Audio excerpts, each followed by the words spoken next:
the benefits of a digital economy, we have to get this right.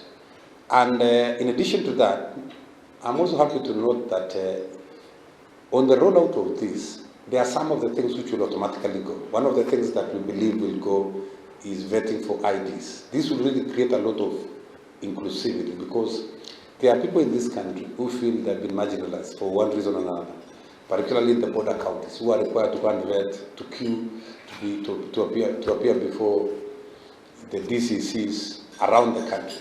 And we believe that when we roll out this effectively, where we capture the details of a child when they are born, and we have their family tree diagram, then there will be no need really to subject those people to vetting.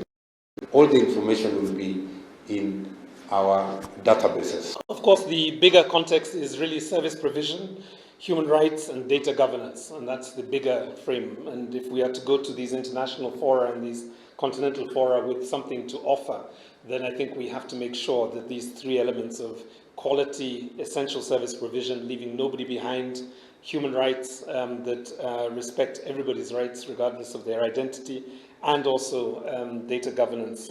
The objective of this process is to ensure that we have more secure identification documents that conforms to best international practice. For undertaking, and the State Department through the PS has committed to ensure that we do this in a very collaborative way, to ensure that we have inclusivity all the way towards completion. Haya, riu tukiuma riboti-inĩ ĩyo tuthie riboti-inĩ ĩngĩ nĩ atĩ mĩeri ĩnana rĩu nĩ ĩrĩkĩtie gũthira kuma gĩkundi na kĩrĩa kĩũĩkaine ta kana gĩa gũtigĩrĩra atĩ nĩ kĩahũrana